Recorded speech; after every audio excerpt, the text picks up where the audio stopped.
All right, it's 7 o'clock. I will call the September meeting of the Richland County Board to order and ask the clerk to take the roll, please.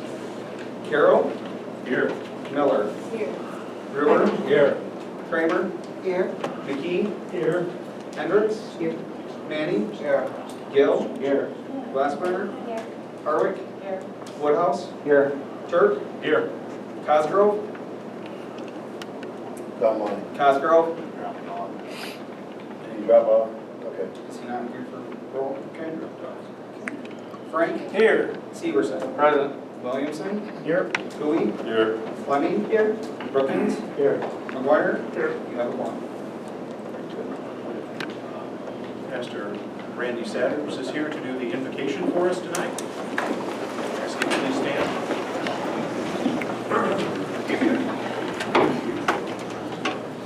Please bow with me. Our gracious Lord and Savior Jesus Christ, we ask tonight for your wisdom in our minds and hearts, our very souls. To recall of your word and its guidance. Pray for communication to be clear and distinct, and we understand each other. Pray for unity on the topics and to come to clear decisions. We pray all that tonight in the name of Jesus Christ, your holy name. Amen. Amen. I pledge allegiance To the flag of the United States of America and to the republic for which it stands, one nation, under God, indivisible, with liberty and justice for all.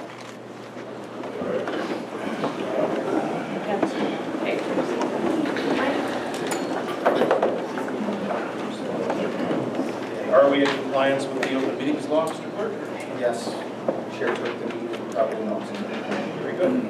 Before we get to approving the agenda, you will notice that public comment is not on the agenda for tonight's board meeting. And that was my decision as chair. We have a lot of work to get done tonight. I want us to be able to get through all that work. With that said, I fully understand and appreciate that we have a lot to discuss as a county board and honestly as a community. I've seen and heard some real terrible accusations, innuendos, and misinformation, and in some cases flat-out lies being spread throughout our community about people associated with county government. And it's very hurtful. While community questions are welcome, and I'm happy to have face-to-face discussions with anybody and everybody of interest in Richland County government, the rumor mongering that's gone on is not who we are. That's not how Richland County does business. That's not how we want to treat one another. We're better than that. When we have disagreements, we address them with each other. And we figure out the best way to move forward. And that's not what's happening right now. Is that why we don't get to The talk online tonight? discussions, excuse me, Is do that not why have we the don't get floor. to talk? Order. The online discussions I've seen in some cases are pretty disgusting, and I think it has to stop. I want to make it very clear that the Richland County Board supports our county administrator. I'm not saying that she's perfect, that she's never made a mistake. Of course she has. We've all made mistakes. But for people to suggest that Ms. Pesch has done anything contrary to what she believes is in the best interest of the Richland County Board, I find absurd. She was hired to be the head of Richland County administration and carry out the policy direction that the Richland County Board establishes. This position does require some level of thick skin, to be sure. But what I've seen her go through in the past few months is too much. Nobody should have to endure that type of treatment. You can disagree with decisions, certainly. But the personal attacks I've seen recently against the administrator, against our corporation counsel, and other county staff really sicken me. I've lived in Richland County my whole adult life. That's not who we are. One sign of a healthy local government is a desire for citizens to want to know more about what's going on in their government. We had a great meeting recently about the condition of our county facilities. We had over 100 people in the room, more people online, and we laid out all the information we had and gave time for people to ask questions and talk about it. And, okay, the information we got wasn't real encouraging, it wasn't great news, but the discussions we had were good. We had a better understanding of the challenges we're facing, and most importantly, a desire to work together to do what's best for Richland County, for ourselves and future generations. I think we need more of that. We need citizens engaged with the county board on important issues of the day. We need a county board responsive to those citizens. We need a county administrator empowered to carry out the mission the county board establishes. We need our county team members to be excited to come to work every day and to serve our citizens. And I gotta tell you, we have some really great people working in Richland County. So in an effort to try to move the conversation back in the direction of who we need to be in Richland County, I've called a special county board meeting for next Tuesday night, September 24th at 6 p.m. There'll only be two things on the agenda. First off, we're going to have a discussion with Attorney Andy Phillips and the Wisconsin Counties Association about roles and responsibilities of county government. Now, this is a discussion that Mr. Phillips has led with dozens of counties around the state the past few years, and it provides the foundation for our work as the county board. The second thing on the agenda is a sharing of information from the county perspective, followed by open question and answer time with the citizens of Richland County. We'll not take any official action surrounding any topic that night, but it's an opportunity for anybody and everybody to come together to ask questions about topics we know folks are talking about and discussing in the community. Pine Valley, the cybersecurity incident, our ambulance service, or anything else people want to discuss, you can ask those questions. In other words, it's an opportunity for us to have that face-to-face discussion together. If we need a bigger room, we'll get a bigger room. We don't exactly know the location for sure yet, but we're working on that. We want to have a place where we don't have to bring out extra chairs and squeeze people in like we're doing tonight, and have plenty of room for people to sit. We'll have an online connection so people can listen online and be a part of it as well. And I want to make it clear that while we'll do our best to answer questions that people ask us, it's not going to be a debate. We're simply going to talk in a meaningful and respectful way, and we ask that you do the same. I'm really looking forward to this discussion next week, and I hope you do as well. And in the meantime, I'm asking as your board chair, as an elected county official, as a friend in some cases, and longtime Richland County resident, please reserve your judgment on issues until we hear the full story. And please refrain from participating in the spread of harmful rumors, which really takes away from our ability to get the real work of county government done. Thank you, and we will talk more on Tuesday night.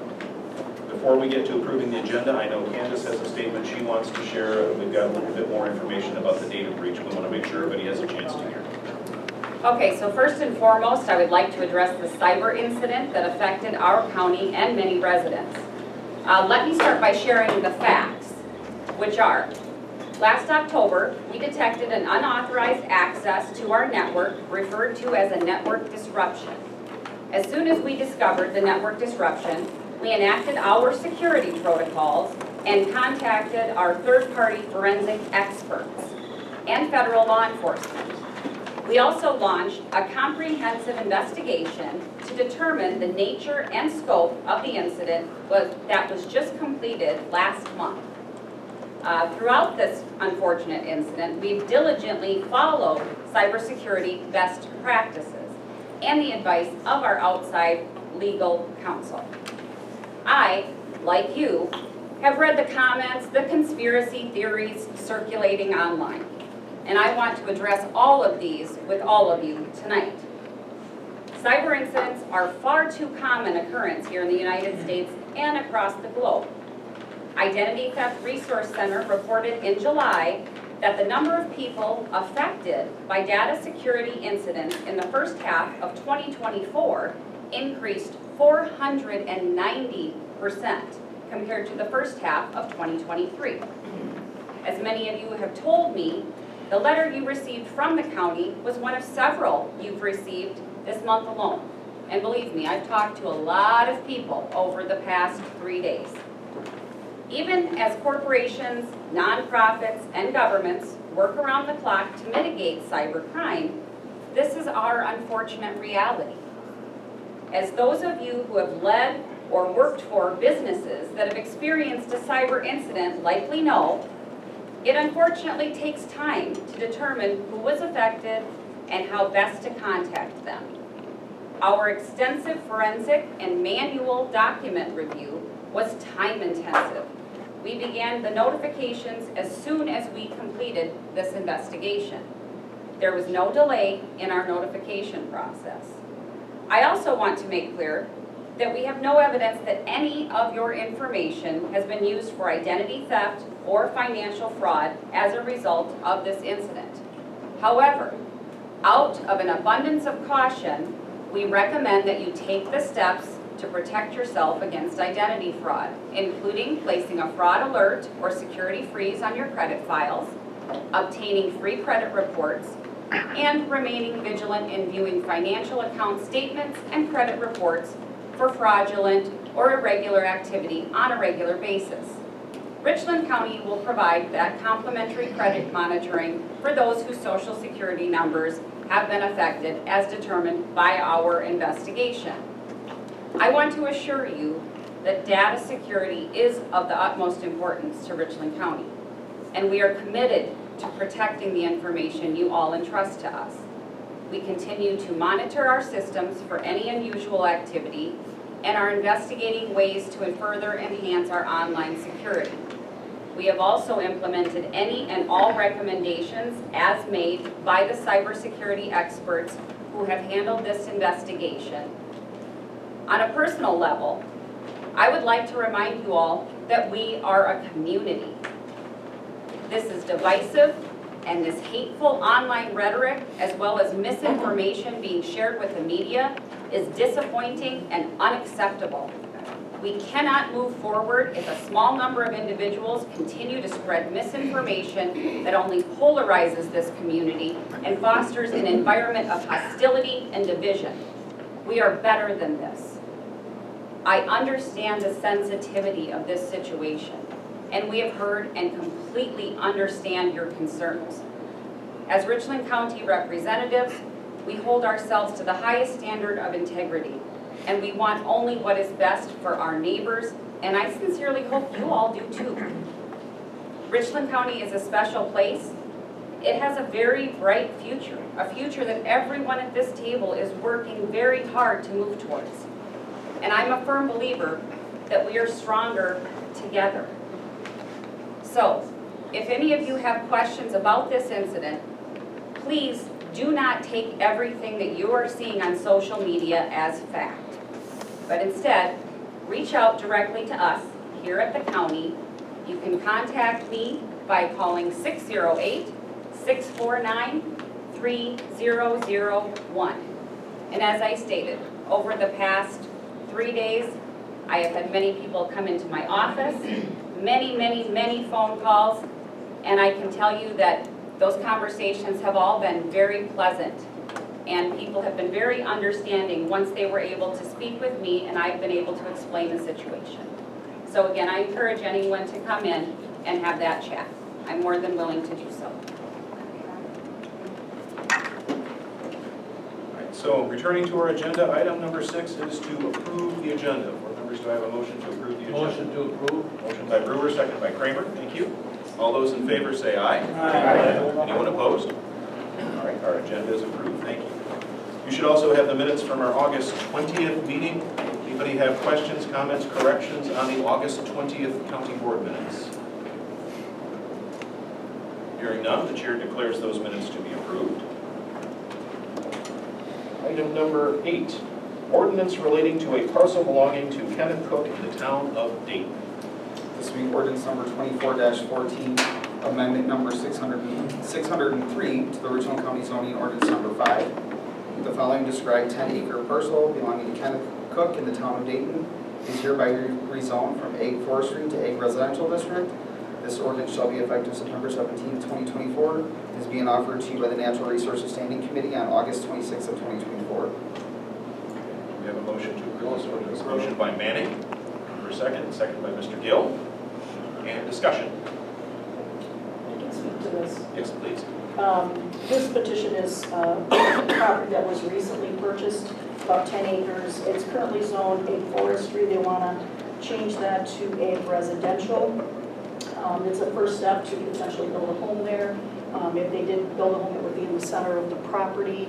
And the town of Dayton did go there and approve 2 driveways that will be on Crow Hill Road, and the township has approved it at a property close. Any questions on this?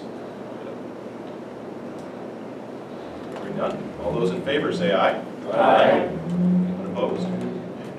Ordinance is adopted. Thank you. Item number 9, report on petitions or zoning amendments received since the last county board session. Do we have any? Yes, actually,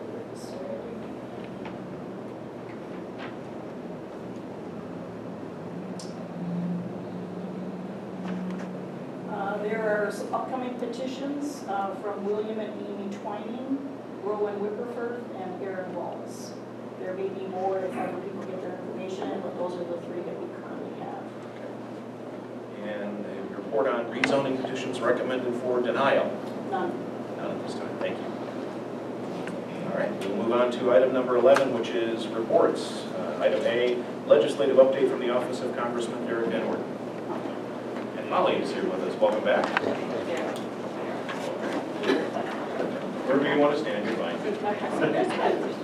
Well, my name is Molly Bond. I'm a field representative for Congressman Derek Van Orden. I want to thank the chair and the board for allowing me to give a legislative update here.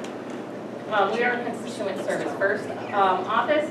So since we've taken office, our office has closed over 1,300 cases and getting over $2.8 million back to our constituents, including a couple veterans we were able to get 100% disability rating.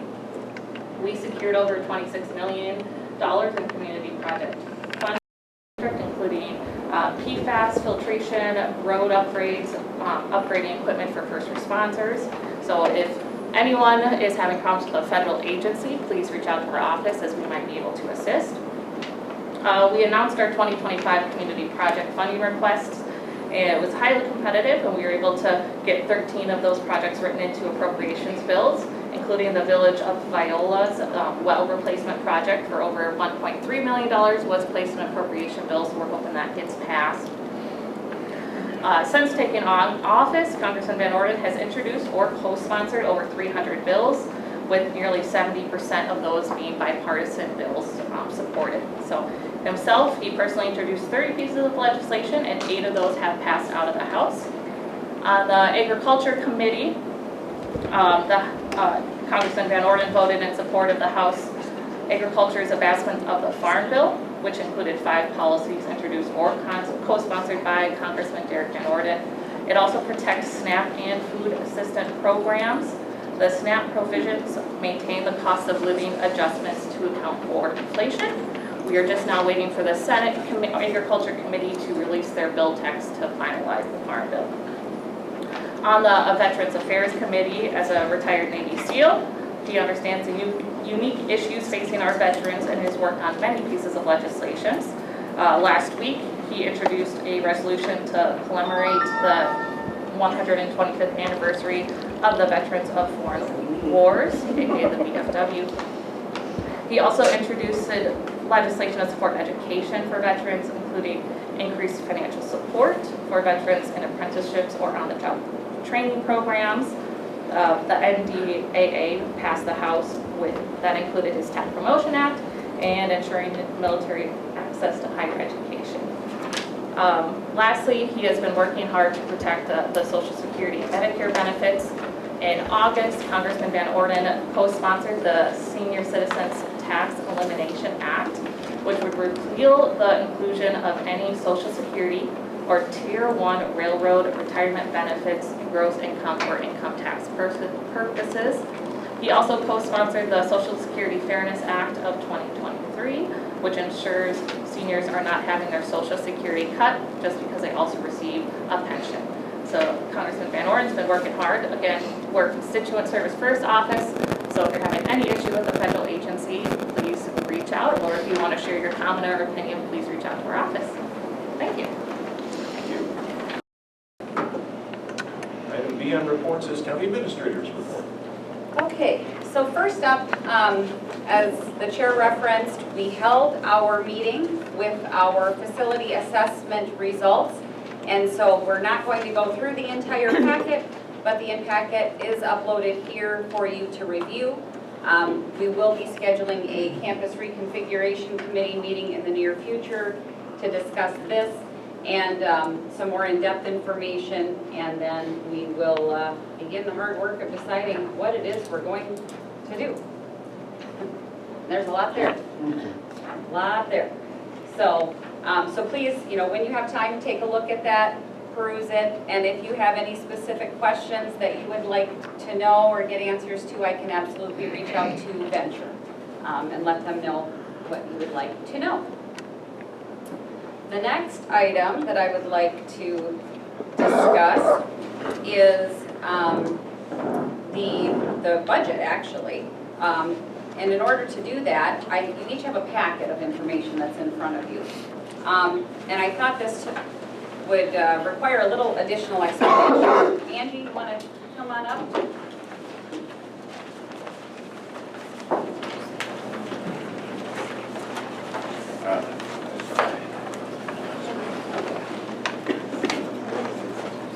So for those of you, do you want to come sit? Sit next to Larry, maybe? Is there a chair? Yeah.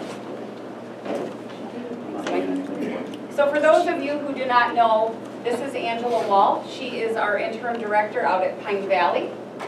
She's been doing an outstanding job out at Pine Valley. And this is Larry Erbs, our finance director. And so through this year's budgeting process, we all have really worked very hard, and we worked together to identify and streamline some processes. But first and foremost, Angie wanted to enlighten you on staffing at Pine Valley, because this is really what kicks off this conversation. So Angela, would you go ahead? Hello everybody. So when I first come into Pine Valley, I was hearing a lot of the staff stating that we were understaffed. I'm like, okay, you know, my philosophy is the best way to do that is jump on the floor and help them. So guess what? I put my scrubs on, I got out on the floor, and I helped them see what's going on. They were short on a Saturday, couldn't find no help. I come in there that afternoon, I work PM shift. There was 8 of us in the building that day, and our census was 67. By 8:30, we were sitting down with everybody, except for the few that like to go to bed a little bit later. We were totally done for the day. So I took all my data back, and I'm like, okay, day shift, I did the same thing. Night shift, I did the same thing. I'm just trying to figure out, you know, where we're struggling at. So when I got all my data, I went back, and when COVID hit, the CMS, federal government, kind of wiped out the ratio of how many one CNA or one nurse can take care of a patient, because the help wasn't there, people were quitting left and right. So now that COVID is pretty well gone, the federal government has come back out now with stricter regulations. So what stricter regulations are, so we have to have 3.48 hours of direct care per patient out there. So I figured like a census of 60, because that's kind of where Pine Valley's been setting at for census, and kind of just figured out what we had for a daily staffing there, and run the numbers and everything. Still be able to do the quality care, still be able to maintain our 5-star facility out there, and to get people back out there. So with what we are running with a resident and day shift, so we have 5 nurses that are direct care nurses. They're not doing nothing else but direct care. We have 10 CNAs. On PM shift, we have 4 nurses and 8.5 CNAs. On night shift, we have 2 nurses and 5 CNAs, which brings us a total of 242.13 hours for a whole day. By our state and federal regulations, we actually have to have 208 hours, .80. So we're actually almost 35 hours overstaffed. And that is not including my DON, my 2 RN managers. I have 1 charge nurse, and I have 2 restorative aides and 2 unit clerks. So there's 9 other people out there that are working on the floor, helping out if needed.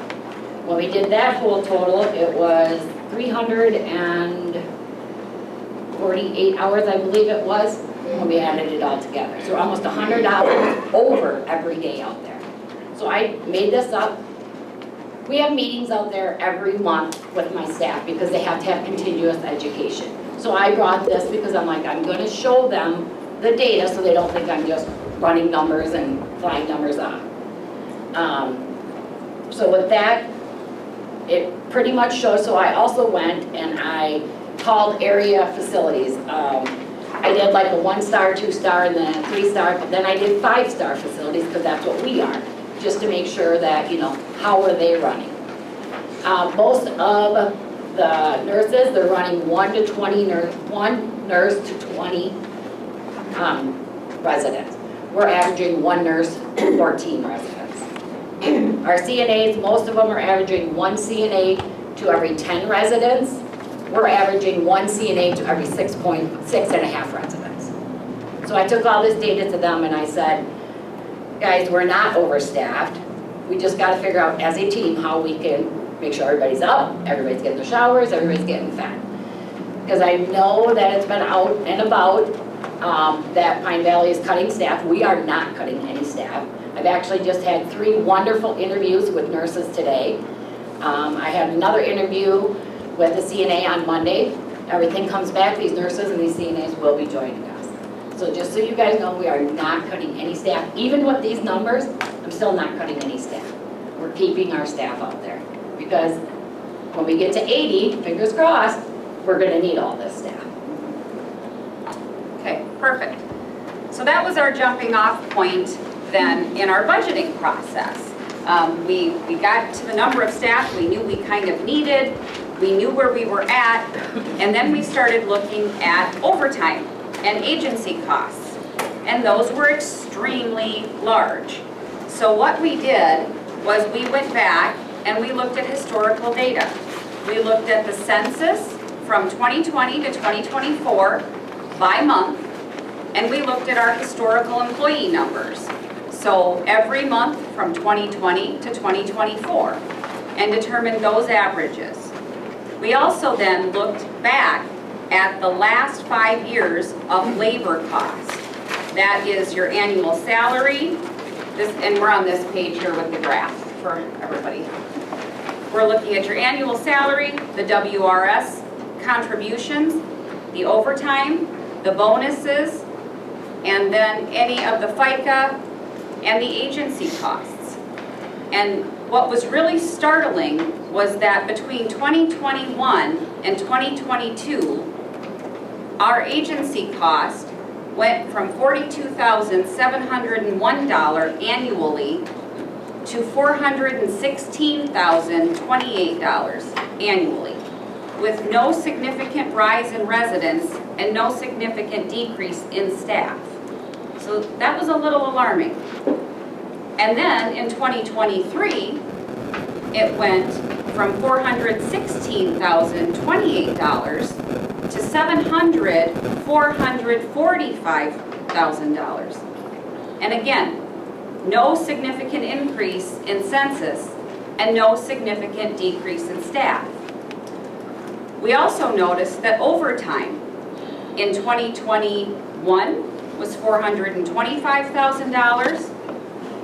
In 2022, $471,000. In 2023, $549,000. Again, no significant increase in census, no significant decrease in staff. And we just had determined that technically and by all rights, we are significantly overstaffed. So something's not working here. And so after we determined that, we started looking at those required staffing numbers, and we determined that on top of those costs that I just gave all of you, with the overstaffing percentage that we have, which is about 13.77, and that's just for the necessary staff. That's not for those additional 8 or 9 positions that Angela talked about. That's an additional $428,929.93 on top of all of the money I just discussed. So again, something's not jiving here. We've got to take a deeper dive and figure out what's going on and why it's going on. So we took a good look at that, and we determined that there should be significant savings. So what steps have we taken? Well, we've decreased our overtime significantly. 2 pay periods ago, it was by 60 hours in just 1 pay period. And how about this last one? Do you have those numbers yet? Don't have those numbers yet.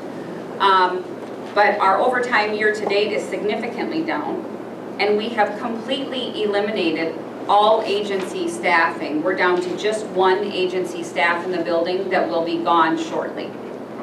And we're still at those numbers that Angela described. And we're nearly fully staffed, which we have been told for years that it couldn't be done. That we have a hard time hiring staff, we can't get staff.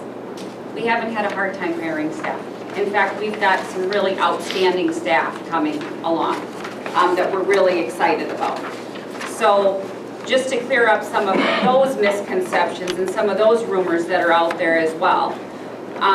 The other thing that it's really important to share is that Pine Valley has a very healthy balance. It has about 3.357, close to $3.4 million in a cash balance, and it has another about $1 million for capital improvements. That means that if anything should happen, Pine Valley has at least 2.5, almost 3.5 months worth of operating expenditures in an account available to them to use at any given time. Additionally, there's $1 million in an account for any significant capital improvement that needs to be done. Something with the roof, a pipe breaks, a boiler goes bad, those sort of significant expenses. We also have plenty of dollars put away for those types of events. The next thing we wanted to analyze is, how much of the levy cost was Pine Valley offsetting. Currently, Pine Valley has a debt service that costs the county about $1.4 million a year.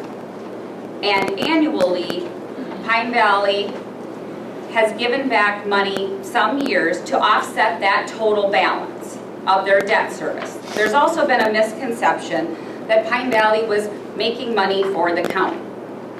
Pine Valley is not making money for the county. They haven't been able to necessarily always even break even for the county at this time. And it takes time. We all know that. Nobody expected that to happen overnight. But there was a plan in place when this was passed in 2015 of how this community village would pay back those monies over time. And we haven't instituted that. And part of that's because of just plain operational need, which is fine. But as you can see, with the numbers that we have in front of us, there's very clearly some room to start having Pine Valley go ahead and pay some of that debt service. So that frees up tax levy, which means those are dollars that can go into providing the necessary and required services that county taxpayers need, like roads and all of those fun things. And so on the next page, you'll see each year what has been contributed back to the county from the Pine Valley debt service. And so the listing is there, you can see it for yourself, and it's around $2.4 million total over the course of the last 10 years. But the debt service annually is $1.4 million. So you can see where we're upside down a little bit on how we should be conducting business. On the last page is the two major bonds that we have on Pine Valley at this point, and what those principal payments and interest payments are each year annually that the county must make sure are covered. And so with that, after analyzing all of this information, after ensuring that we would have enough staff, that we would have enough money for operations, that the facility would not suffer in any way, shape, or form, the plan that we have agreed upon, Angela, Larry, myself, and we recommended to the Executive and Finance Board, is that going forward, on an annual basis, Pine Valley will contribute $725,000 towards the debt levy. And in years when revenues exceed operational cost, we will then discuss what percentage of that will also go towards their debt levy. That is the new plan. Now, again, plans can always change, but that's the idea. That's what we're going to work toward going forward. But we wanted you all to understand how we got there, why we got there, and why we feel as though this is a good decision to make and why it's a justifiable decision to make. As Angela said, we're not cutting any jobs. We're not getting rid of any people. That's not on the agenda at all whatsoever. The other thing that I think we need to put to bed, even though we say it all the time because this rumor keeps circulating, we are not selling Pine Valley. In fact, this plan will get us more towards being solvent long-term and being a sustainable facility. And isn't that everyone's goal? So that's why we put the work into this document. That's why we did the research and dug in and worked as a team. Because we want what's best for everyone. And so that's why we put this out. I just hope you all, thank you for bearing with me, but I thought it was really important information to have before we look at the budget and you see that $725,000 and say, well, where is that coming from? Now you understand how and why we're able to do it. So with that, we'll go into the preliminary budget, which is very exciting. The budget actually looks very good. Thank you, Ange.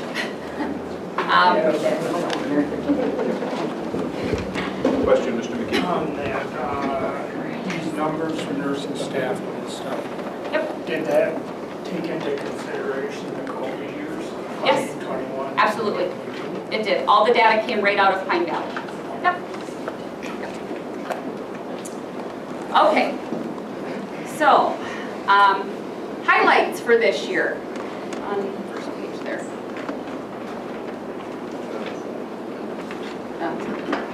Okay, so we have seen an increase in investment income of about $150,000. In order to balance this budget, we have not had to use any general fund balance, no contingency funds, and no ARPA funds to balance our budget.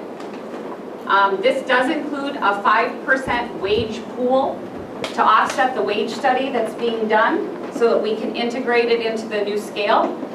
In speaking with the consultant, all of the new job descriptions are now written.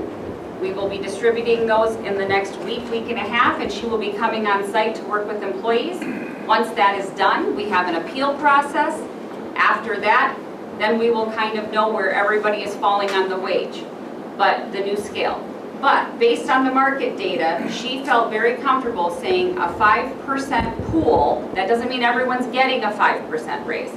It's a 5% pool, meaning we're going to pool that money and then it's going to distribute it to right size everyone in the market and get them placed on the new scale.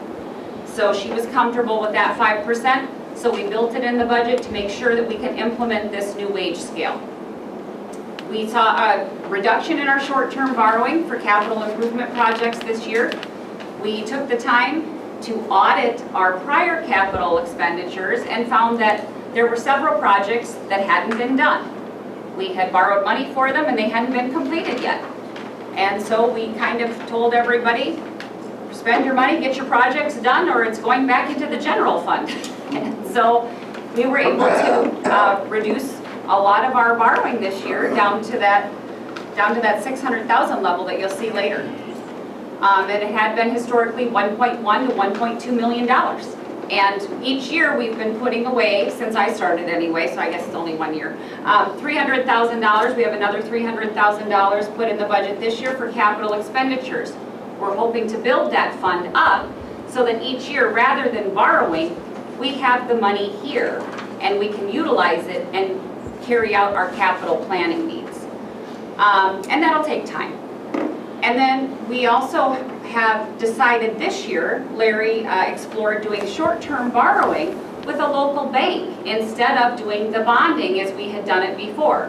It's a much easier and cleaner process, doesn't take nearly as much time, and it saves us over $20,000 in fees. And we were able to bring the business to a local bank. So that's kind of a win all around as well. All right, I know these numbers are really small and I'm sorry. But if you look at our preliminary budget revenues, taxes are about 1.7 million. Intergovernmental revenues are about 7.7 million. Regulation and compliance, 98,600. Public charges for service, about 16,100,000. Other general revenues, about 1.5 million. Commercial revenues, 604,000. Highway, 4.4 million. And the tax levy total of about 10.341 million for a revenue balance of $42,572 and, or I'm sorry, $572,645. So, what types of revenue does the county generate? County sales tax, interest on taxes, forest crop. We have the tax levy, obviously. That's our funding gap between the revenues and expenses, because you'll see, we have a lot of revenues and we have a lot of expenses. Whatever the revenues don't cover, then that's where the tax levy comes in. That's where the tax levy money is used. Intergovernmental, we have state aid, regulation and compliance. We have fines, forfeitures, and all sorts of fees, permits, etc. Public charges for service, departmental fees charged within the county. So that includes HHS, Pine Valley, the sheriff, etc. Then there are some other general revenues, non-department fees, Pine Valley, rebated funds, and short-term borrowing. Commercial revenues, which is our investment income, so our general fund, our judgments, and our circuit court. And then you have highway, GTA, operational, town bridge, 50-50 cost share, wheelage tax, and our state maintenance agreements. Those are all different ways we bring in money. So this is a chart showing where we get that money from. So you'll see the largest percentage of that money is from other general revenues and public charges for service. That is the largest at $16 million. And then you will see that our tax levy is actually a much smaller portion. Taxes obviously make up a good chunk, but this is where all of those dollars come from and how much each of those categories is. Move on to the next one. So now here are those expenses that we talked about. So general government, 3.2 million. Public safety, 5.4 million.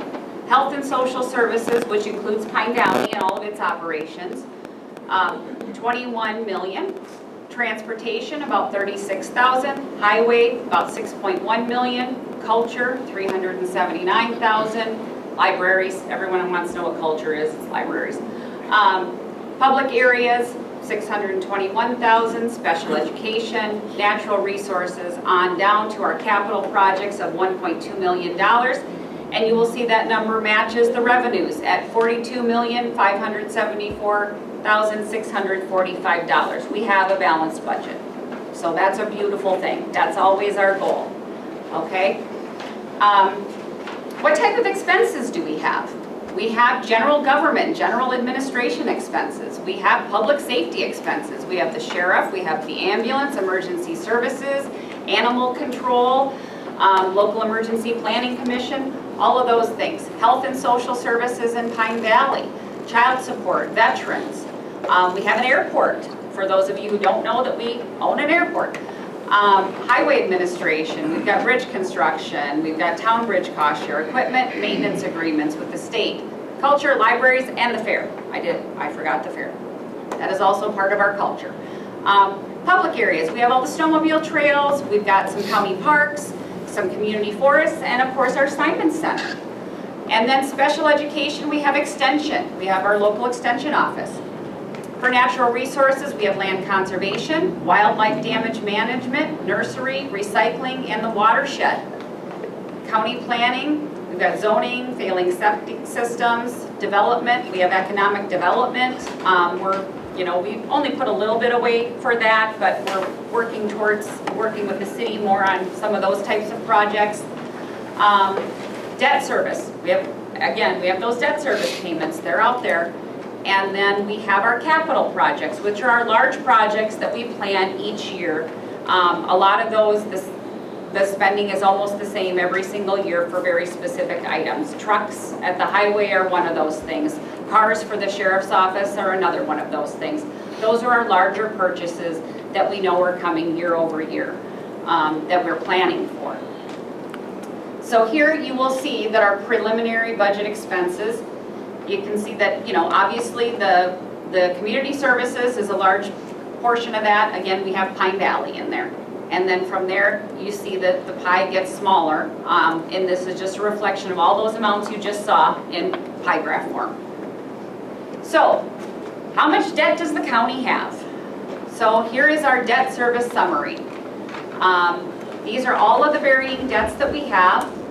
You'll see that we have $26,220,000 in debt. Okay, our smallest debt, which will be paid off on March 1st, 2025, is a refunding bond for a debt consolidation that happened years ago. And so that last payment will be made here very quickly, and that one will be paid off once we make that $245,000 payment. There was two more smaller refunding bonds and capital improvement bonds. And then we have the larger bonds that were for Pine Valley. And then you see the radio tower project bonds. So all in all, you see the 26 million. And then over on the other side, you'll see this is how much each payment, principal and interest, is annually. So those general costs are $937,000. The Pine Valley levy is $1.4 million. The radio tower this year is $321,036. And then our short-term borrowing with all costs rolled in will be $613,700. So our total debt that we need to pay every year is $3,351,488. So how does our debt get used? Our levy, I'm sorry. How does our levy get used? How does our tax money get used? So this is an outline of where the majority of those expenditures go. The sheriff's office, public safety is always a large cost. It's what keeps us safe, $4 million. We have debt service.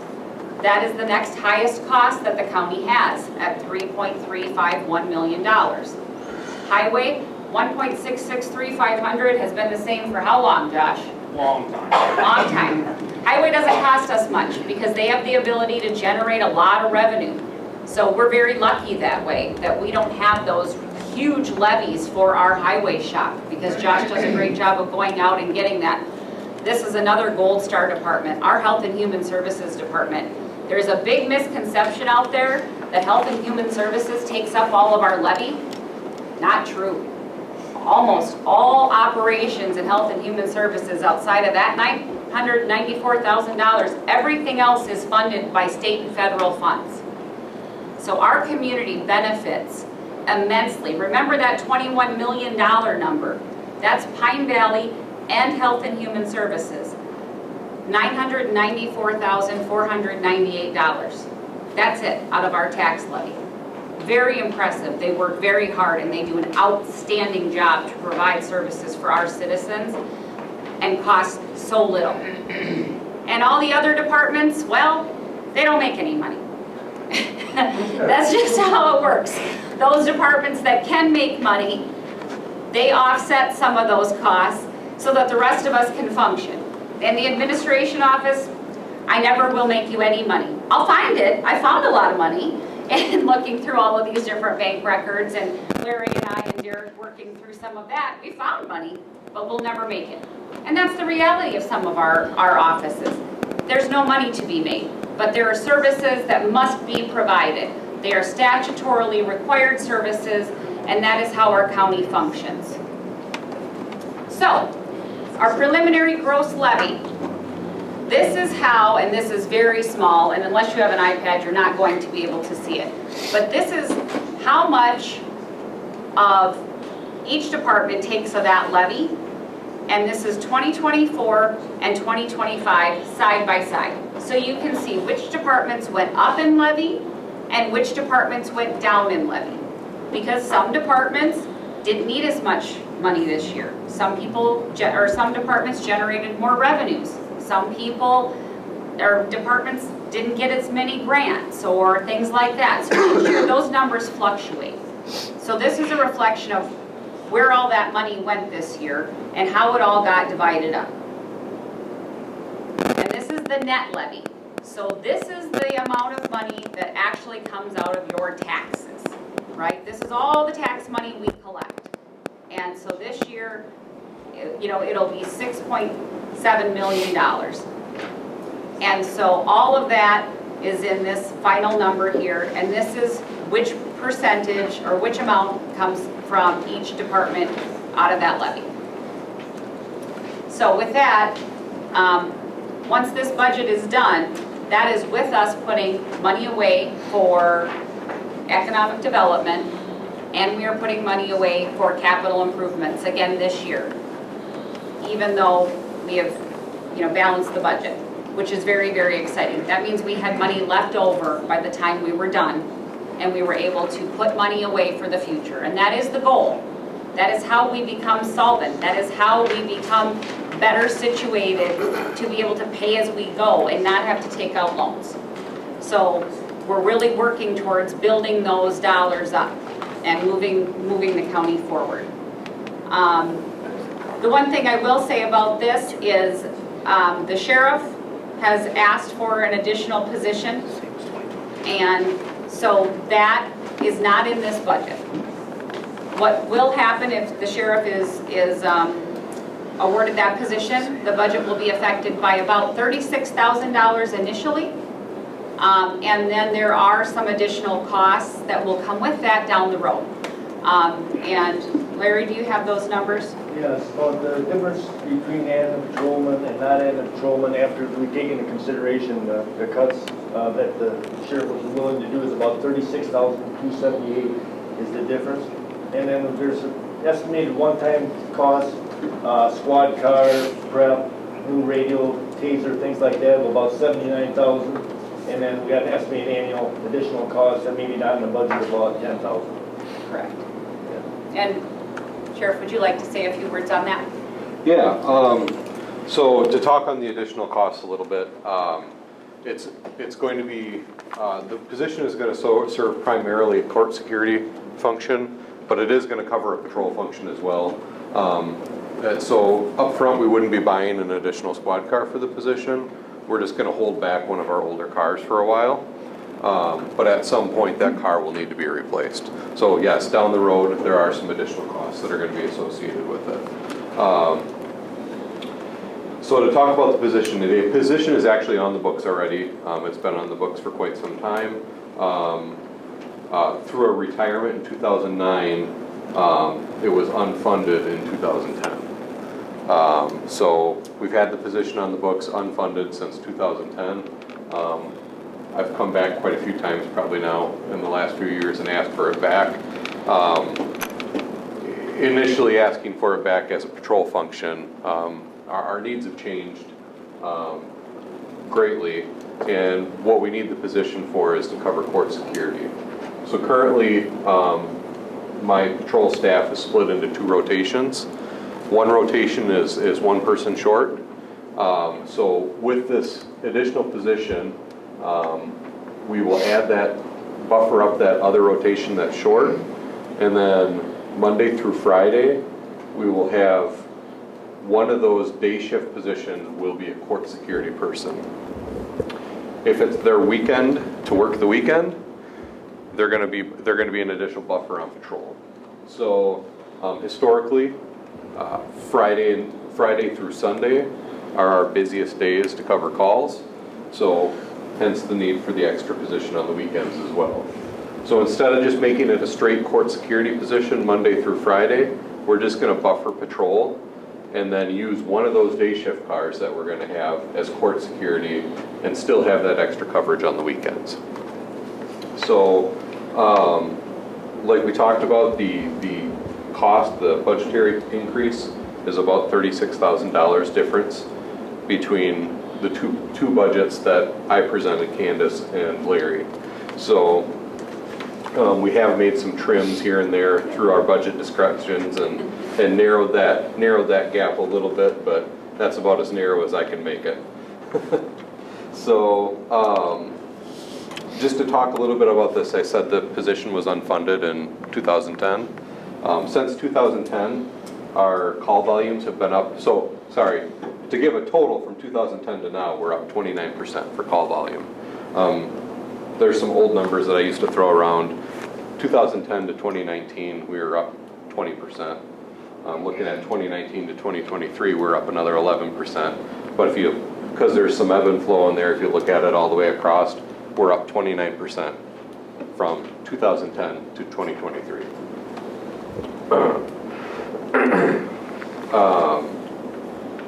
So last week I was asked what there'd be some consequences of not filling the position are, and I missed a few key notes on that. So one of the things that I hit would be inability to cover calls, cover the road calls adequately. We'd have an increased response time to calls due to pulling staff off of the road to cover court. The other part of this that I haven't mentioned is transports. We've been getting hit really hard with transports lately, and I don't think it's going to be a problem that goes away. I think it's going to be a problem that only gets worse for us. So what we're having is our defendants have the ability to request to be in court in person and have their hearings in person. So Zoom isn't helping us in this situation. So if they're across the state, one example I'll give is Winnebago. If they're in Winnebago on an emergency detention, they have the right to request to come back and have an in-person hearing. So I have to send somebody to Winnebago, bring them back, even though we very well know they're probably going to be going back to Winnebago, and I have to drive them back to Winnebago then. So that's just one example, but it's also facility to facility. Last week we had in one day 3 different counties we drove to. I had admin staff driving to Crawford, Grant, and Sauk County to pick people up and bring them back here for court. So that was my admin staff that I was using to do that because I didn't have the patrol staff to cover it. So if we don't have this position, an increased overtime to not only cover court but transports, and potentially increased overtime just because we're trying to adequately staff the road. One note that they missed last week that I think is important is we do currently contract with the Village of Lone Rock to provide patrol services for them. If we're struggling to cover the court and the road in general and transports, we're going to be struggling to cover that contract, and that's lost revenue. Currently this year it's at $50 an hour that we bill out at. It'll probably be going up next year with the new contract. But to give you an example, if I lose 20 hours in a month on that contract, that's $1,000. So, and there's been months where I've done that this year. So we do our best, but we can't cover everything at once. Another thing that actually was recently brought to my attention is due to transports, there's a potential for lost money to the county if I'm unable to pick somebody up from, let's say, Winnebago and transport them to another lower cost facility. Because it's $1,500 a day for a person to be in Winnebago, and the example I was given was $400 a day at the other facility. We had to delay a transport by a day because I didn't have the staff to make it. So $1,100 lost. So these are the kind of things that we're fighting with, we're struggling with, and that this position will help us with. And the reason I'm bringing this to you is just when we were meeting with the Executive and Finance Committee, one of the things that we were talking about is not really adding any positions. And so rather than recommending one way or the other, I felt that is a board decision. And so the information is being brought to you so that you all can make that decision as to whether or not you would like to see that in the budget. The sheriff and I have worked through this both ways, and it is what it is, any way you look at it. So we see that it is what it is. Mr. Frank. Thank you. So as chair of that committee,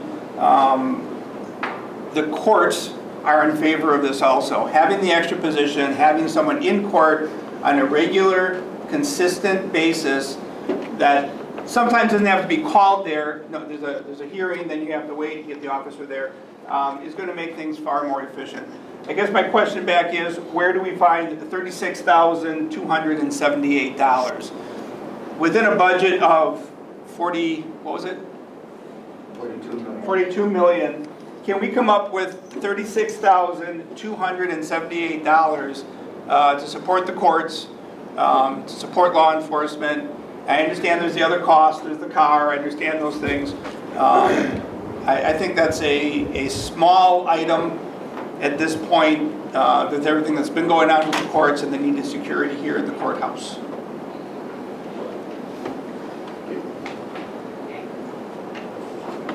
Candace, one question I wanted to ask. We have that discussion every year of our net new construction and how much we're allowed to increase the tax levy. What was the number we got from the state this year as far as net new construction? It was 0.75. And so what that represented was actually a decrease in our ability for raising tax levy. So instead of being able to increase the local tax levy, we're not able to tax as much as we were last year. And our shared revenue actually went down as well this year. Just FYI, not that that is built in, those are the numbers that you see. That's already accounted for, that's not money that's gonna be taken out of here. It's already there, But there is that, yep. We've still seen strong performance in sales tax revenue, thank goodness, and like she shared initially, our investment income is up. See how long that continues. We have the little tax revenue. Yep, that's built into the highway. Any other questions for Candace on the initial budget and stuff? Is there a specific action that you would like the board to take on that tonight, or a direction that you want us to give? Or is that just for further thought and this will be back? Either way, I mean, you can give direction this evening as to whether or not you would like to see that number in the final budget, or you can wait until we present the final budget and we can present it two ways, with or without the sheriff's office position. It seems kind of silly to do that when you could let us know now, but if you need time to consider it, we can do it that way as well. Mr. Chairman, Yes, I would make the motion that we include in the 36, whatever it is, the amount in our budget considerations. And just checking with council. We can actually just give this as a directive to them. It doesn't have to actually be a motion and stuff like that, so we can issue it. but I would also, because I've sat in the court meetings that we would have quarterly, and I know that there's a dire need for people in the courtroom, So other supervisors, are you in support of that as well, that we give the directive to? Yes. Okay. Yes. That's the direction we're giving. Very good. Any other thoughts, comments, suggestions, changes you would like to see reflected in this budget, concerns? This is the time, because the next time I bring it before you, it will be in its final version. I have a question. Local bank, what? Yeah, but we're gonna let three Oh, local well, banks. we're not talking about that yet, Marty. Okay, yeah. You're getting ahead. But as far as the question about using a local bank, go ahead and say what you're going to say. Yeah, we're gonna let three local banks do it, Community First Bank, Royal Bank, and then Richland County Bank. And let those three guys have a They'll shot. bid it. Yep, whoever gets the best deal. Well, Corey Davis has been asking me for many years. I only borrow locally. And other local units of government do that. Yeah, the school district does it. I know other local units of government have done it, so. Mr. McGuire. I was just wondering if Marty had the money in his billfold.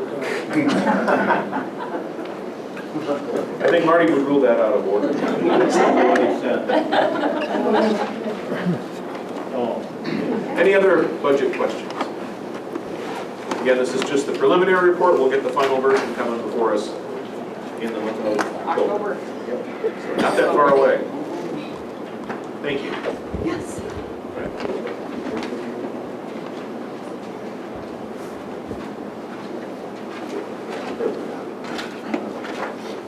All right, item 12 on our agenda, resolution authorizing the borrowing of an amount not to exceed $601,200 for 2025 capital improvement projects. Okay, this will be resolution number 24-63. Now therefore be it resolved by the Richland County Board of Supervisors that the county is authorized to borrow an amount not to exceed $601,200 pursuant and subject to Chapter 67 of the Wisconsin statutes. Be it further resolved that the county administrator is authorized to enter into and execute such agreements as are necessary to effectuate the intent of this resolution. And be it further resolved that this resolution shall be effective upon its passage and publication. This is being offered to you by the Executive and Finance Standing Committee on September 10th of 2024. And that's the resolution. Do we have a motion? Motion by Mr. McKee, looking for a second from Supervisor Fleming, and discussion. So we need to carry out what we just talked about tomorrow. Mr. Chairman, you Go know, to the if next you go down to the next page, John, you'll see a list of the capital improvement projects proposed that we discussed as Executive and Finance, so you folks want us to bring that back. So this is referenced as part of the resolution, where we're going to put the money that we borrowed. Yep, this was asked at Executive and Finance, where exactly, you'll recall that you all approved the capital improvement plan. These were the items that were contained in said plan. Thanks. I assume this will be a much simpler process. We won't have should be preliminary, we won't have a final. No, it'll be much cleaner, much easier. Okay. Other questions? All those in favor of the resolution signify by saying aye. Aye. Anyone opposed? The resolution is adopted. Thank you. All right, item 13, a resolution celebrating and saluting Richland County's citizen jurors. This will be resolution number 24-64. Now therefore be resolved by the Richland County Board of Supervisors that they join the Richland County Clerk of Court, Stacy Fikes, and the Richland County Judge, Lisa McDougall, in recognizing our own citizen jurors who selflessly serve the Richland County Circuit Court. Be it further resolved that this resolution is an expression without beginning or end, but formally through this action of the County Board, be effective in the month of September 2024 via its passage and publication, and this resolution is being offered to you by the Public Safety Standing Committee on September 6th of 2024. Looking for a motion. Motion by Supervisor Glassbrenner, second by Mr. Manning. Stacy, anything you want to say about this? Hey, September is Jury Appreciation Month, and every year I like to do something a little different to celebrate and to thank our citizen jurors who make a lot of sacrifices to be here and to serve and give up their time. So this year I wrote a resolution and asking all of you to join me in celebrating them. And just a statement that I want to make, kind of timely. The jurors are selected through an interface that is open to anybody who has a driver's license or a photo ID in Wisconsin. There's an interface between the Department of Transportation and the state circuit court system. And so the data goes back and forth between those, and then counties randomly get that. Doesn't come from voting records, doesn't come from any other records. Comes through that interface. The circuit courts, including the Richland County Circuit Court, my office, and the judge's office, they are part of the state court system's server and records. Our records are kept on there. We've had a lot of questions. We've had questions from jurors. We've had questions from parties who have case information with us. It is not maintained on a county server. It's maintained on a state server with different securities, with whole levels of securities that we all follow within that. And in order to pay jurors, all we need is their name and address. We never have their social security information. And so I just want to assure our citizen jurors that their information is safe. We appreciate their service. They are not risking any of their security by providing that very important civic duty. Thank you. Questions from the board? None. All in favor signify by saying aye. Aye. Anyone opposed? Resolution. Thank you. All right, item 14, discussion and possible action designation of the Executive and Finance Standing Committee as the Plan Commission. We do not have a resolution for this item. Nope, there's not a resolution. This kind of is the resolution. We have to sign it. So as you all know, we are going through the county comprehensive plan process. This is engaging all of the townships and villages and the city. There have been a series of meetings. There will continue to be. And so they asked us to have this, this plan approved, as well as the designation. So initially we'll approve the plan. So this is to approve the public participation plan as you see it before you, even though it's almost all done. But they asked us to get an approval anyway. Public participation plans actually have 15 on our agenda, so we're doing that first and then. Okay. Okay. So we're designating the Okay. All right. I'm gonna make sure which one we're doing. So this is something they tell us we have to do. We have to designate a plan commission, so that's what we're That's it. asked to do. So we need a motion to do that. I'll make a Motion by Supervisor Kramer to designate our Executive and Finance Standing Committee as the Plan Commission. Second by Mr. McKee. Further discussion? All in favor, say aye. Aye. Anyone opposed? Okay, check that step off. And then item 15, which is the plan. The plan. Anything you want to say about the plan? I think I just said it all. There's It's the there. plan. We're almost done with that part of it. Yes, and the plan is actually in motion. So, It is. Yes. So we need a motion to approve the public participation plan for the development of our comprehensive plan. Motion by Mr. McKee, second by Supervisor Glassbrenner. Any further discussion? Otherwise, all in favor say aye. Aye. Anyone opposed? All right, and we can approve that. Thank you. Item 16, a resolution approving the Department of Health and Human Services applying for and accepting a Treatment Alternatives and Diversion, or TAD, grant. This will be resolution number 24-65. Now therefore be it resolved by the Richland County Board of Supervisors that approval is hereby granted for the Health and Human Services to apply for and accept a treatment, alternatives, and diversion TAD grant administered by the Wisconsin Department of Justice, Department of Corrections, and the Department of Health Services in the amount of $177,333. Be it further resolved that the grant requires a $43,333 county match, up to $28,523, of which will be cash match. Be it further resolved that approval is hereby granted for the grant funds to be spent in accordance with the terms of the grant, and the Director of Health and Human Services Department, Ms. Tricia Clements, and/or the Honorable Judge McDougall is authorized to sign on behalf of the county any documents necessary to carry out this resolution. Be it further resolved that this resolution shall be effective immediately upon its passage and publication, and this is being offered to you by the county board members of the Community and Health Services Standing Committee on September 5 of 2024. Resolution, a motion.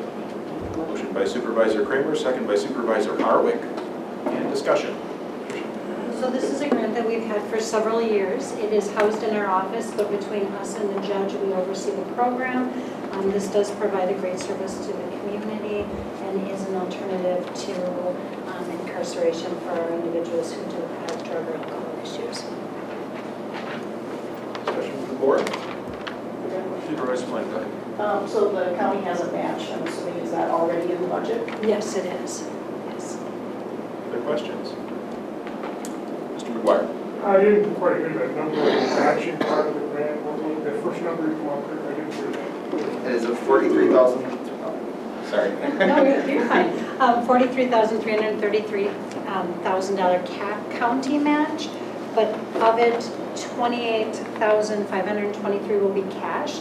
The rest will be in kind. So we have the ability, if staff are contributing time towards this program, though that salary amount goes towards our in-kind. Thank you. Other questions? Questions? All in favor, say aye. Aye. Anyone opposed? It's approved. Item 17, a resolution approving Department of Health and Human Services applying for and accepting a 2025 Coordinated Service Team Initiative, or CST grant. This will be resolution number 24-66. Now therefore be it resolved by the Richland County Board of Supervisors that approval is hereby granted for the Health and Human Services Department to apply for and accept a Coordinated Services Team Initiative, CST, grant administered by the Wisconsin Department of Health Services in the amount of $50,000.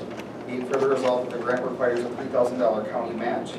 Be it further resolved that approval is hereby granted for the grant funds to be spent in accordance with the terms of the grant. And the Director of the Health and Human Services Department, Ms. Tricia Clements, is authorized to sign on behalf of the county any documents necessary to carry out the resolution. Be it further resolved that this resolution shall be effective immediately upon its passage and publication.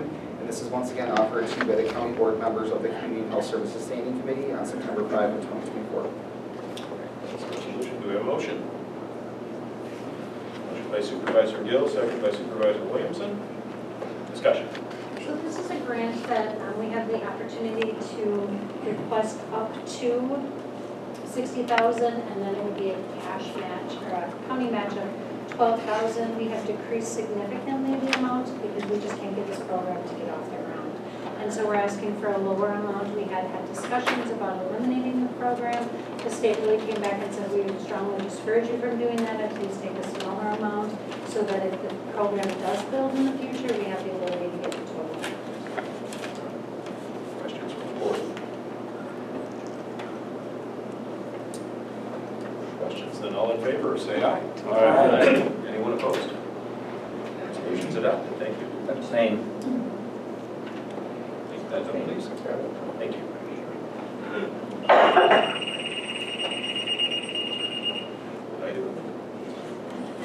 All right, item 18, a resolution approving a change order to Edge Consulting Engineers Incorporated contract.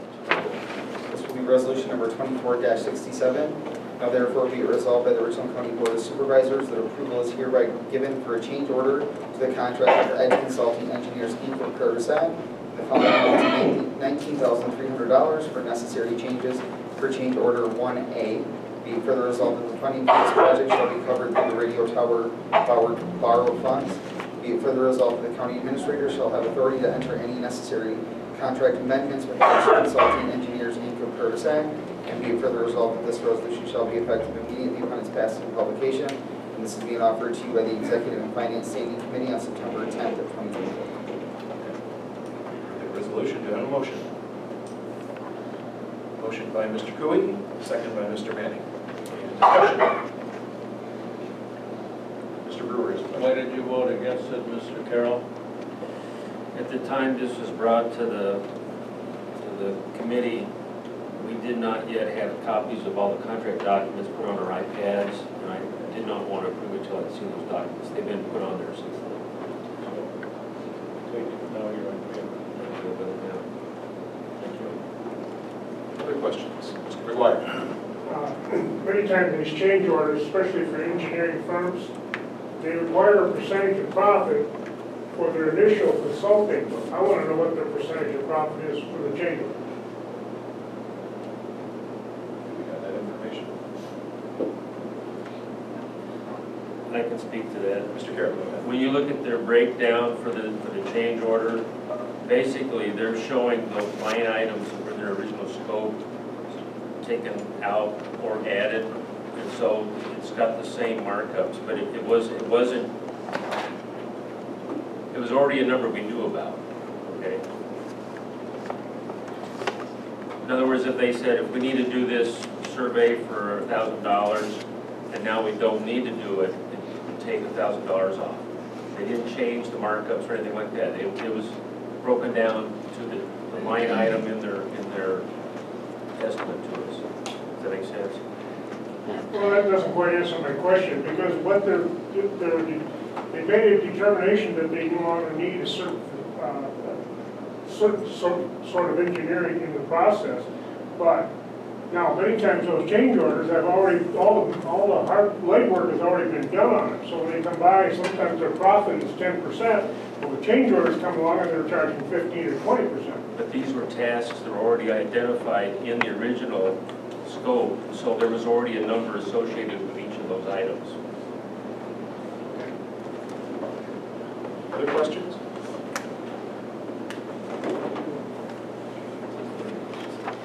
Hearing none, all those in favor, please signify by saying aye. Aye. Anyone opposed? Resolution is adopted. Item 19, a resolution approving Pine Valley Community Village to enter into a contract with Matrix Care to provide the facility with its EMR system, or electronic medical records. This will be resolution number 24-68. Now therefore be it resolved by the Richland County Board of Supervisors that interim Mr. Angela Wall is hereby authorized to sign on behalf of the county an agreement in accordance with the resolution. Be it further resolved that this resolution shall be effective immediately upon passing and publication. This is being offered to you by the Executive and Finance Standing Committee on September 10th of 2024. Okay. Do we have a motion? Motion by Mr. McKee, second by Supervisor Kramer. And discussion. So what this is December 31st, Point Clip Care has bought out the current system that we have out there as AHD. So we got three, they did, this was before me and I'm kind of finishing it up. They went with Point Clip Care, Epic, which is like the healthcare guru, and Matrix. Matrix came back at giving us the first 2 years of what we're currently paying AHG, and then they also waived a $38,000 installation fee. So they're doing all the installation on the, and transferring everything over from AHG into Matrix for us for free. Point Click Care, they were more than happy to, because they were just taking it over. But then they only sell one packet, and then to get anything else, you have to buy other little packets. So all I ask is that we are able to get this, and Epic was about $70,000 a year. So that's why we did not choose their route. Questions for Angela? If there are no questions, then all those in favor, please signify by saying aye. Aye. Anyone opposed? Adopted that resolution. Thank you. Item 20, resolution approving contract with Abt Swain Law LLC for Corporation Counsel Services. Mr. Chair, if I may go back to the resolution 24-68, there is an amendment to make on the amount. It says paid out monthly at $41,968.68. That should actually be $3,497.39, correct, Angie? Yes. So just so you all point that out for the resolution, that we can edit it with that correct number on there, but that number is not correct, that's on there. Okay.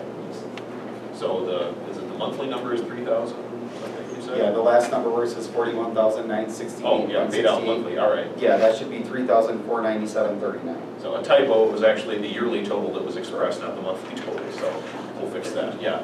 41,000 a month, not great, you know. It's just like that. Yeah, it's a little different, yeah. Thank you for pointing that out. So, okay, now we're on to this one. Yes, we are. Yes. So this will be resolution number 24-69. Now therefore be resolved by the Richland County Board of Supervisors that the county administrator is approved to enter into a contract with Abt Swain Law to perform corporation counsel services on behalf of Richland County, and be it further resolved that this resolution shall be effective retroactively from September 17, 2024 until September 17th of 2025. This resolution is being offered by the Executive and Finance Standing Committee on September 10 of 2024. All right, that's the resolution. Do I have a motion? Motion by Mr. Manning. No, I have a question. Oh, I'm looking for a motion in a second first before we have discussion. We have a motion by Mr. Manning, second by Mr. Gill. Okay, discussion.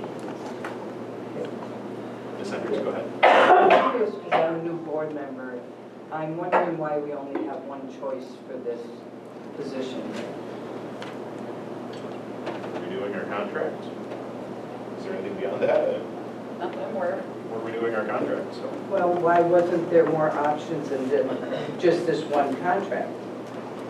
I'm a new board member. I'm just asking a question. This is the only choice we've been given for this position. We shop for vehicles when we're, bidding on a new vehicle. I think we should have the opportunity to have a choice for this role. I do know that in the history of this, we did look at different providers when we initially went with Abt Swain, and this is the first renewal of that contract, correct? Second renewal, sorry. We have not been dissatisfied with the service as a board thus far. I don't know that we're required to seek bids. So that's as much explanation as I have available to you right now. If there's not a conflict of interest, because he's already working for the city? If he was not part of the consideration for this, that would be a conflict of interest if he were, but he wasn't. Okay. I just want to let you know that I feel we should be offered a choice like we do when we do other services. I think there should be a new interview process, and I should be offered, or the board as a whole should have more options than just one individual. And I would also like to see it a local person, just like we talked just now about using a local bank. I believe it would be the benefit of the community to use a local attorney for this. I live in Allison Park. What'd you say? I own a house in Allison Park. I know where you live, yes. Nice property. I would just like to point out that prior to Mr. Wendell being our corporation counsel, well, I guess it was two before that, we had a previous corporation counsel who was on our board for many, many years where we would renew contract, I assume, correct? Otherwise, we would be looking at... Yes, I'm sorry, yes. Yes, sorry. was it a yearly contract with him as well? I don't think it was yearly, I don't remember offhand. Okay, think but we I know that discussed he that. was under Yeah. contract, and we did not review this every single time, because otherwise you would be doing that every single year. So unless we've had reason to switch corporation counsel, that's historically how that has been done, if that helps. Thank you. Ms. Craig? Good question, Mr. Chair. So this law firm also represents the city, yes? That's correct. Okay. And now if we sign the contract, then they would also represent us, the county. That is correct, which What- is the current situation too. Okay. What would happen if somewhere down the road, the city and the county would butt heads about something legally? What would we? That is a good question, and that's something we asked when that first came up, correct? Yeah, so that was also asked by Alder Walters when my appointment as city attorney was under consideration. And basically, for any of you who are familiar with law school at all, I'm going to give you the most law school answer. It depends. It depends on the nature and the severity of the conflict that exists. Theoretically, if you're suing each other over millions of dollars with an incredibly highly complex litigation, the relationship is going to be totally severed, you're scorched earth, you hate each other, you're never going to talk again. I'm just going to bow out on both sides and, advise you retain your own separate legal counsel. If it's a discrete issue where maybe there isn't litigation, but maybe it's something that we look to engage in mediation on, so both parties will be sitting with a mediator, I would advise that they retain their own counsel for that, because I wouldn't even serve as the mediator in that case, because there are two adverse interests. Actually, if you're interested, I have a hard copy, but it was provided to the board earlier. The Supreme Court rules governing conflicts of interest. So that's some interesting reading. A lot of it is left to the judgment of the attorney. I have been extremely fortunate, and thus far there has not been such a concern. I believe Simons was the example that I used at the time it was first raised, because at that point the city was not paying something for the county, and so that would be the sort of thing where you guys could work that out amongst yourselves. I would step back from that specific issue, but unless it really escalated, it's not something that would preclude me from representing both parties. And just for the record, Vernon County, Avoca, Viroqua, Coon Valley, Greenfield, Lafarge, Liberty, Reedstown, Soldiers Grove, Bergen, Clayton, no, not Viroqua, Viola, and Viola, sorry. I went to a performing arts school, so I think musical. Westby and Orion.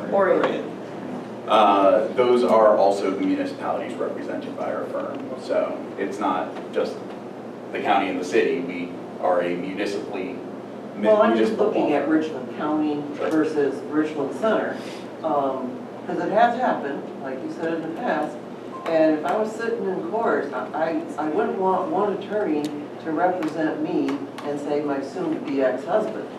No way. Divorces are often the example we use in these situations. I can promise you I worked too long and too hard for my law degree and license to risk it for any individual client. And so I am going to be extremely conservative when it comes to withdrawing based on a conflict and or terminating my representation of either or both parties if it does risk that. I'm going to hold you to that. You will be second in line to holding me to it. Other question? Mr. Frank, go ahead. Do we have costs, 2024 costs, what we paid out? So our, total paid already? Yeah, what in 2024 so far, what legal Bob, you fees? didn't tell me you wanted me to bring all that. I know, I just thought of it now. Let me see if I got my handy dandy with all of that. I know I had it at meetings. I just thought maybe it was in the packet. No. I never remember having it. I do have it, What hold on here. I just normally like to be prepared. I would. Derek, I actually think it was just a handout. It was, but I was gonna look and see if I can take the number up quick too. You will note in the resolution that effective the end of this year, the rate will go up to $150 per hour as opposed to the $155 that it is currently. Okay, I do have those. That just was a video. I do. All right, so, so far year to date, we have had, and this was as of August 12th, so we're behind about a month on this. But for Corporation Council services, we have spent about, well, we've had about 356.93 hours, and the total cost for that has been $44,616. In addition, we have Amy Forehand, contracted at 8 hours per week, and that is 247.56 hours, and that is 13,086 hours, or dollars. To be clear, Attorney Forehand is not associated with our firm. No. This contract. But she is our deputy corporate counsel, or assistant corporate counsel, sorry. And the comparison for you, I know there had been some discussion on an in-house, and I don't think that's the way that we intend to go this year, but that annual wage roughly would be about $109,000, and then you throw in insurance, and that would be about $135,000 with benefits and the whole 9 yards for a full-time 2,080-hour annual position. Thank you. And for the rest of the board, that was discussed at executive and finance, and this is the recommendation that came out of executive and Correct. finance. Other questions? Other questions? All those in favor of the resolution signify by saying aye. Aye. Those opposed? No. No. No. Take roll call. We've got a request for a roll call vote. Will the clerk please call the roll? Okay, so we will start, yes means you're in favor of the contract, no means you're not in favor. So Carroll. Aye. Miller. No. Brewer. Aye. Kramer. No. McKee. No. Greenwich. Hendricks. No. Manning. Gill. Aye. Glassberger. Aye. Harwick. Aye. Woodhouse. Aye. Turk. Aye. Cosgrove. Join us.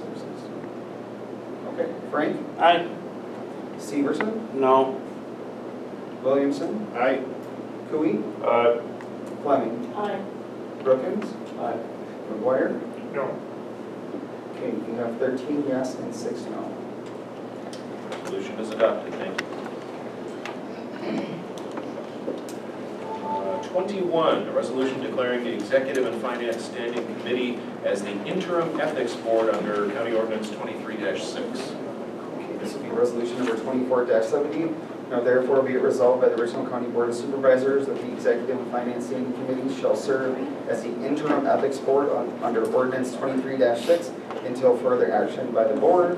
Be it further resolved that this resolution shall be effective immediately upon its passage and publication, and is again offered to you by the Executive and Finance Standing Committee on September 10 of 2024. Okay, we have the resolution. Motion by Mr. Manning. Second. Second by Supervisor Hardwick. Any discussion? Ms. Hendricks. I know there's people in the community that are ready to go with the committee when they're organizing. So what is the limitation? Like, what are you talking interim? How long? The discussion at the Finance and Personnel Executive Committee was that as it sits right now, we have a county ethics ordinance. And that ordinance specifies that if a concern is brought, it needs to go to the ethics committee, which presently we do not have anything designated. So the point for this resolution was to designate for now Finance and Executive as that ethics until such time as we can develop a better way of doing it. I don't know, I have heard that people were thinking maybe we should put a sunset date on that. It wasn't in the original resolution, but we can certainly amend that. Mr. Woodhouse. I'd like to make the move to amend the motion by adding a statement for March 17th, 2025, after the So statement, there would be a further action definite by end board. date. I'll second that Yep. amendment. And a second by Supervisor Glassbrenner for that amendment. Discussion on the amendment. So the amendments, 17 is for interim? The amendment is to state that there would be a definite sunset date of March 17th of next year, not just an open-ended until further action is taken. The statement would read, until further action by board or March 17, 2025. And I'm assuming whichever is earlier is what you'd be intending, right? Yes. Okay, is that okay with the second? That whichever is earlier? Yes. Yes, okay. Oh, I'm sorry, yes. Yes, okay, thank you. Okay, so, Mr. McKee, go ahead. That could happen sooner. Yep, that's what we just clarified, yep. Oh, I didn't hear it. Yep, that we were just clarifying that, yeah, if we act on it sooner, it doesn't have to wait till March. So, yes, Mr. Carroll, go ahead. Sounds good. I just wondered why you picked March 17th. 6 months. 6 months from today. Okay, yep. Did you have something else on your mind? That's fine. Ms. Glassman. Can I ask make a comment on this? I just wanted to point out for this too, because I have seen some of the discussions surrounding this, that this is not new, that the county has a committee that functions as the ethics board. I didn't look the exact dates. I know that has well preceded anybody that's been on this board. With the reorganization, which committee is functioning as that has shuffled. So I think there was some insinuation that we wanted to police ourselves, and I would just like to point out that this is just, it had been operating that way for many, many years. Does that mean it has to continue that way? No, it doesn't. Definitely we should and can look at the alternatives that exist and how other counties do it and what would be best for our county. But this was not a malicious intent to therefore police ourselves and not have any other input on that. So I just wanted to make that statement.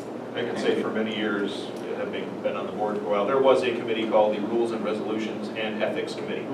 So it was built into the title of that committee.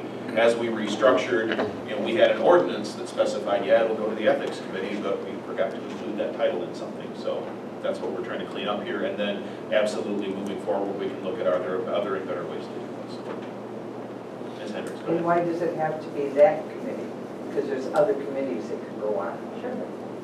Like zoning, why can't it, because they're taking how many other responsibilities this evening that they've been assigned to? Make a motion. Why not put it on another committee? Are you suggesting an amendment? Yes, I am. Okay, make your amendment then, please. I'm suggesting that it goes on the zoning committee. Okay, we have a, Well, oh, like sorry. natural resources. Thank you. Yes, we need to vote on the sunset amendment first. So we'll get back to it. We'll get back to it. All right, so any further discussion on the date of the amendment, the end date that we put in? All right, all of those in favor of that amendment, please say aye. Aye. Anyone opposed? Okay, got that taken care of. Now back to your amendment, sorry. Okay, so I'm suggesting it goes on another committee that doesn't have so many responsibilities. And what committee are you suggesting? Pardon? What committee are you suggesting? I'm suggesting the zoning and with natural resources. Yeah. Okay, so we have a suggested amendment to change it from executive and finance to zoning and natural resources. Is there a second to that amendment? I'll second it. Second by Mr. Severson. Discussion. Roll call. Discussion. Mr. Carroll, go ahead. Well, I'm chair of the Natural Resources Committee, and just looking at the typical things that come before that committee versus the Finance and Executive, it's a better fit for the Executive and Finance Committee. Understand it sounds like it's adding one more thing, but how often do we have something come up? I mean, it Once doesn't in the come up entire that much. history of the ordinance. Pardon me? Once in the entire history. of the Yeah, ordinance. so it's not like it's added this big burden, in my opinion, and I just think it's a better fit for the Executive and Finance Committee. Other discussion on the amendment? Roll call. Any other discussion first? All right, a roll call has been requested. The clerk, please call the roll on the amendment. Okay, so we'll start with Miller this time. Miller. Can you state what the ayes and noes are, please? So if you're voting yes on the amendment, you're voting to change the language designating it to the Zoning and Natural Resources Committee instead of Finance and Executive. If you vote no, you don't support that change. If you go back to the original wording here. Sorry, go ahead. Well, Miller have to say, what was yours? You were the executive, it's okay on executive, I think. So you're voting no on the amendment, to be clear, which would change it to natural resources and zoning. Oh, okay, no. Okay, thank you, just wanted to clarify. Okay, so your vote is no, correct? No. Brewer. No. Kramer. No? McKee. Yes. Hendricks. Yes. Manning. No. Gill. No. Glassbrenner? No. Harwick? No. Woodhouse? No. Turk? No. Cosgrove? Frank? No. Severson? Yes. Williamson? No. Cooey? No. Fleming? No. Brookins? No. And McGuire? Present. So yes or no? Present. Abstaining? Okay. Only present. Okay. So it fails. We have 14 no's. Amendment failed. Yes. All right, so back to the language with the amended date. Any further discussion before we vote? Yes, go ahead. Is there any way, well, just, one thing, is there any way that we could make this language as to where, when you're talking about ethics, I'm looking at the committee that would take this over, maybe to police the personnel that work for the county, but when it comes to policing ourselves, there's no way that you could fairly do that. And if we could maybe have like a citizen ethics board? That's for the discussion after this gets done, that's what we want to look at, is okay, what better ways can we do that? All right. But in the interim, this is what we're doing just for now. Okay. Okay. Other questions? All in favor of the ordinance as amended with the sunset date, please signify by saying aye. Aye. Opposed? No. No. 2 No, noes. so that Severson knows? Oh, Williams? The ordinance is adopted. We are on item number 22, an ordinance setting the speed limit for County Highway RC.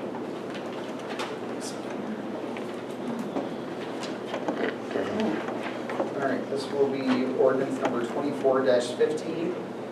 It is hereby ordained by the Richland County Board of Supervisors that the speed limit for County Highway RC shall be set at 45 miles per hour unless otherwise designated. It is further ordained that all ordinances or provisions thereof contrary to this one are repealed. And it is further ordained that this ordinance shall be in full force and effect from after its passage and publication. This is being offered to you by the Public Works Standing Committee on September 5 of 2024. That's the ordinance. Do we have a motion? Motion by Supervisor Cooey, second by Supervisor Fleming. Discussion. Good idea. What's going on? They speeding down through there or what? Josh, go ahead. That's exactly what's happening with the amount of schools that are there with turning off of RC, which is already a hazardous place to turn off onto RC, and then with the middle school being there and Eagle Schools and an accident that happened last year involving a school bus, it is an unposted speed limit zone, so everybody presumes 55 miles an hour or as fast as they get their car to go around those corners. So basically, the county has the power to reduce the speed limit by 10 miles an hour without seeking any further authorization by state, so we want to set it at 45 miles an hour and properly identify on that road for safety. Any other questions? As a school bus driver, thank you. Thank you. Supervisor Severson, go ahead. What's the start and end for that location? Is it County Highway O to County Highway 80 or? It'll go from State Highway 80 right to Bowman Drive, right at the bridge, where it's going to reduce the speed limit into the city. Other questions? Hearing none, all those in favor say aye. Aye. Opposed? It's adopted, thank you. Item 23, I'm sorry. Mr. Carroll, your vote for the Natural Resources Ethics Board, was that yes or no? Are you in favor of the amendment or not? That was a no. No, okay. Skip the amendment for a Okay, minute. yeah. Sorry about that, Steve. It's okay. Okay. Now we're on to item 23, an ordinance placing additional stop signs on county highways D and H in Bloom City. This will be ordinance number 24-16. It is hereby ordained by the Richland County Board of Supervisors that additional stop signs shall be placed at the intersection of county highways D and H in Bloom City so as to make the intersection a three-way stop. It is further ordained that the Highway Commissioner is directed to execute this ordinance with all due haste. It is further ordained that this ordinance shall be in full force and effect from and after its passage and publication. This is being offered to you by the Public Works Standing Committee on September 5 of 2024. The resolution, do we have a motion? Motion by Supervisor Williamson, is there a second? Second by Mr. Woodhouse. And discussion. Again, another safety issue, this has been on the table for probably over a year now, and we've taken it through public safety and the quarterly safety meetings. We've looked at it for hotspots for accidents. What's happening is people are traveling through the heart of Bloom City, which as anybody has been through there, you know how close the houses are to the road and children at play. And cars are just flying through there, so this is an attempt at making it safer. In years past, we did reduce the speed limit coming into that town and properly posted it. It helped some, but not enough. I do believe that this would be best served as a four-way stop to regulate traffic flow through there. Questions? It'll be a four-way stop. Okay, it does say three-way between this here. Okay, so there is an existing stop sign there, that's probably why, but it'll be a full stop. It'll be a full four-way stop, so we can treat that as a typo and make sure our resolution says four-way. Thank you. Other questions? Mr. Woodhouse. Have you heard from constituents at that intersection that live in that? Yes, it actually, it was brought to us by constituents from that area, and then also the board chair there, the town chair, requested it be brought forward and passed it through their minutes, so. It also has a bus stop there, twice a day, and they swarm out there, Marty knows. It's me. Yeah. Well, and there's actually two school districts pick up there. Sure. Kickapoo and Richland both pick up there. You'll make them very happy in the city, and me too. I'm at the other stop sign.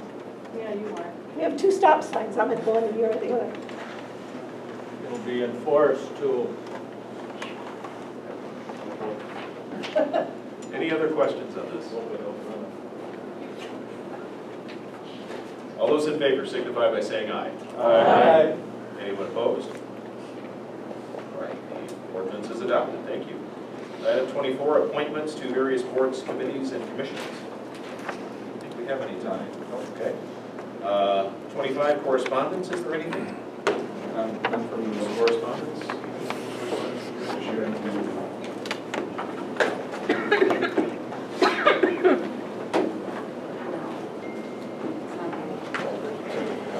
Future agenda items, number 26.